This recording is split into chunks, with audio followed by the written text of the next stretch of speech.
Hello everyone, this is Professor Rita Paude, lecturer at Department of Electronics and Telecommunication, NIT Polytechnic, Nagpur.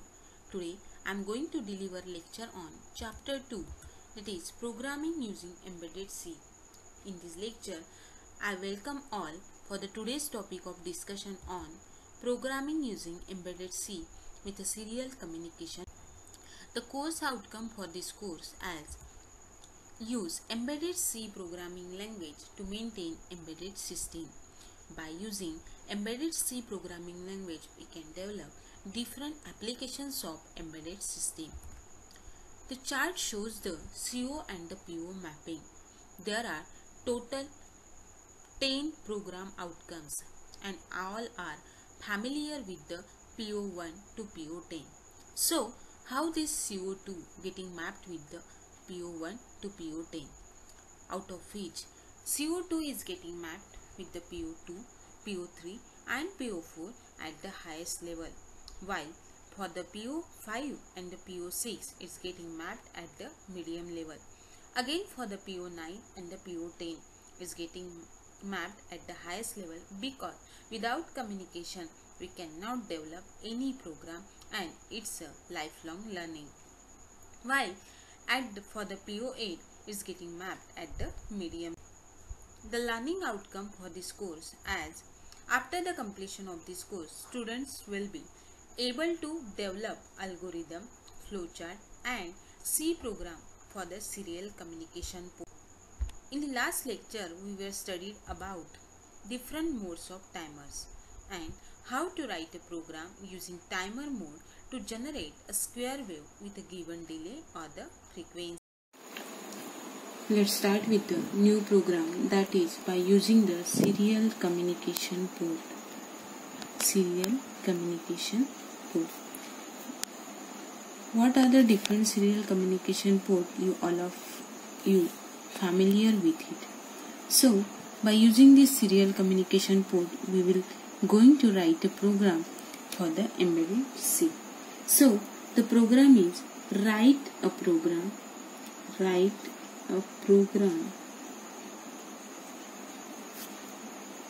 toggle all bits of P0, P1, P2 and P3. Okay, we have to toggle all bits of P0, P1, P2 and P3. How to toggle it? You have studied in the last semester. Ports continuously with certain delay. Okay. So first of all we have to starting this program. यहाँ पे क्या दिया हुआ है? Delay. तो आपको programme में भी क्या करना पड़ेगा? पहले मेंशन डिले. तो स्टार्ट करते hash include register 51.h, right. Hash include register 51.h. यहाँ पे क्या देना है अपने को? Void delay.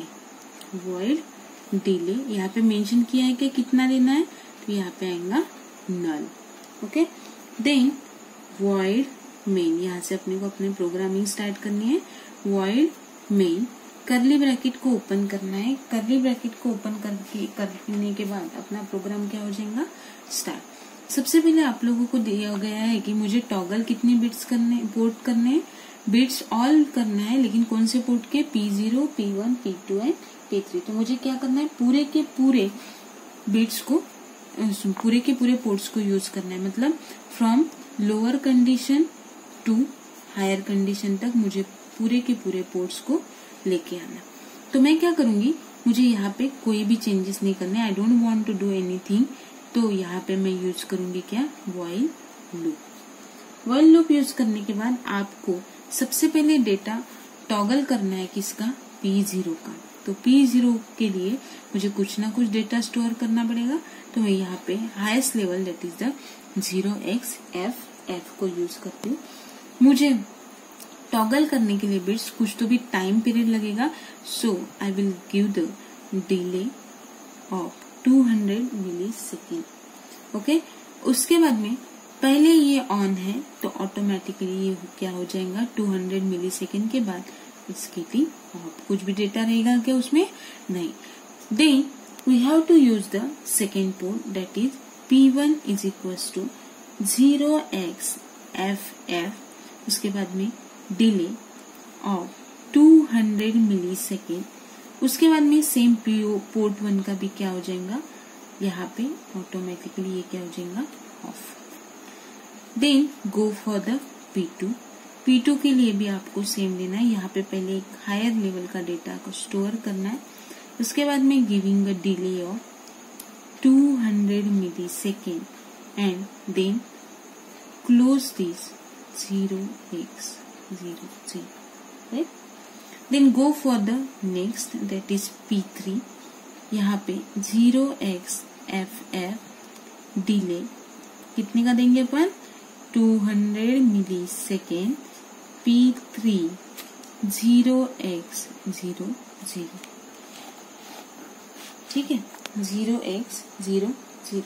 यहाँ पे आपने जितने करली ब्रैकेट्स को ओपन किया था उतने ही करली ब्रैकेट्स को क्लोज करना है और आपको डिले कैलकुलेट करना है. इसीलिए मैं यहाँ पे लिखूंगी void डिले. कितने का डिले अपन एग्जैक्टली इनपुट साइड में दिया था, उस डिले के लिए मुझे एक अनसाइंड कैरेक्टर को चूज करना पड़ेगा. मैंने वो चूज की हूँ अनसाइंड कैरेक्टर आई को चूज किया. देन फॉर लूप को यूज करना है. फॉर लूप में आप लिखोगे कंडीशन, या तो आई इनिशियल स्टेज पे 0 रहेगा या फिर डिले देने के बाद वो ग्रेटर देन और इक्वल टू 200 हो जाएगा. मतलब 200 से बिलो अगर वो डिले है तो आपका ये जो कैरेक्टर है वो बढ़ता जाएगा. मतलब आपकी इनिशियल स्टेज से हायर स्टेज तक वैल्यू आएगी. और यहाँ पे ही अपन प्रोग्राम को क्लोज करते हैं. समझ में आया? आई होप सभी को समझा है कि how to toggle all the bits of P0, P1, P2 and P3, right. इसके लिए आप लोगों को एक पर्टिकुलर डिले देना है. उस डिले कैलकुलेट करने के लिए we have to choose the particular character. और डिले जो आएगा वो हर एक पोर्ट के लिए आएगा, तो you have to choose unsigned character only. Then यहाँ पे आपको क्या करना है, हर एक पोर्ट के लिए यहाँ पे मेंशन करके कितना डिले दिया है और आपने उस बिट्स को कैसे टॉगल किया ये देखना है. टॉगल मतलब क्या करना है, स्विच को ऑन या ऑफ करना है. ऑन या ऑफ करना है मतलब एक बार वो ऑफ रहेगी पर्टिकुलर टाइम पीरियड के लिए, ऑन रहेगी पर्टिकुलर टाइम पीरियड के लिए ऑन रहेगी, ऑटोमेटिकली क्या हो जाएगी, ऑफ हो जाएगी. इसीलिए आपको data from higher level to lower level तक लेना है और बाय यूजिंग द डिले उसको ऑन एंड ऑफ कंडीशन में रखना है. I hope everyone understand all the programs related to the second unit using embedded C. Okay, so it is a program for the serial communication port. This lecture summarizes as we have studied how to write a program using serial communication port and understand the concept of serial communication. Thank you so much for listening the lecture. In the next lecture we will study about interrupt control program with embedded C for given microcontroller.